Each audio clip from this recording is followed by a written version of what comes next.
प्राचीन काल में तिब्बत के कालियांग प्रांत में वांचुंग नामक बुद्धिमान व्यक्ति अपने पुत्र सांचुंग के साथ रहता था। वहां के राजा ने नियम लागू किया था कि जब आदमी बूढ़ा हो जाए और कामकाज न कर सके तो उसे पहाड़ पर ले जाकर छोड़ दिया जाए। कुछ समय बाद वह भूख प्यास से मर जाता था। जब वांचुंग बूढ़ा हो गया तो नियमानुसार सांचुंग मजबूरन पिता को अपनी पीठ पर लाद कर पहाड़ पर ले जा रहा था। परंतु पिता को चिंता सता रही थी कि कहीं पुत्र लौटते समय राह न भटक जाए। इसलिए पीठ पर बैठे बैठे ही वह रास्ते के पेड़ों की फूल पत्तियां तोड़ तोड़ कर जमीन पर गिराता गया ताकि बेटा उनको देखता देखता सकुशल घर लौट सके। पिता का प्यार देखकर सांचुंग की आंखों में आंसू आ गए। घर वापस आकर वह दुखी रहने लगा। एक दिन राजा ने घोषणा करवाई कि जो व्यक्ति राख की रस्सी बनाकर लाएगा उसे पुरस्कार दिया जाएगा। सांचुंग ने जाकर पिता को यह बात बताई। पिता ने यह सोचकर कहा, बेटा यह कोई कठिन काम नहीं है। एक खूब कसी हुई रस्सी बनाओ और उसे एक तख्ते पर रख कर जला दो तो राख की रस्सी तैयार हो जाएगी। सांचुंग ने ऐसा ही किया। रस्सी देख राजा बड़ा खुश हुआ और बहुत सारा धन उसे दिया। कुछ समय बाद राजा ने सांचुंग को एक ऐसा ढोल बनाने को कहा जो बिना बजाए बजने लगे। उसने जाकर अपने पिता को सारी बात बताई। वांचुंग ने एक ढोल मंगवाकर उसके अंदर मधुमक्खियों सहित एक छत्ता डाल दिया और ऊपर से चमड़ा मढ़ दिया।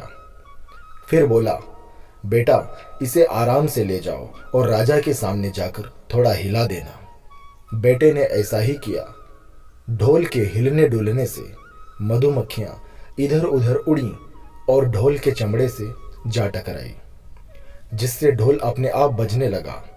यह करामात देख राजा खुश हो गया और इनाम देकर उससे पूछा, तुमने यह युक्ति कैसे खोजी? सांचुंग सारी बात सही सही बताते हुए अंत में बोला, मैं अपने पिता से बहुत प्यार करता हूँ, इसलिए उनसे अलग नहीं रह सकता। यह कहते कहते वह रो पड़ा।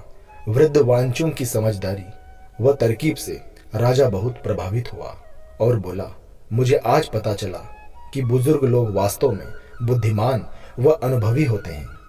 आज से बूढ़े लोगों को पहाड़ पर भेजने की प्रथा हमेशा के लिए खत्म की जाती है। अब सभी लोग वृद्ध माता पिता की सेवा करेंगे, उन्हें अपने साथ रखेंगे। इस तरह से एक पितृभक्त पुत्र के सच्चे प्रेम व उसकी समझदारी के कारण पूरे प्रांत में फैली कुप्रथा सदा के लिए समाप्त हो गई। सीख, गुरु और माता पिता बच्चों के सच्चे हितैषी होते हैं।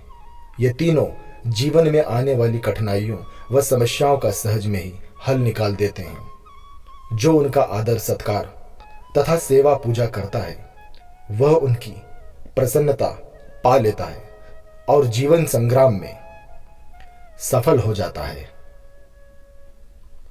दोस्तों, पिता पुत्र की कुप्रथा बंद कराने की कहानी आपको कैसी लगी?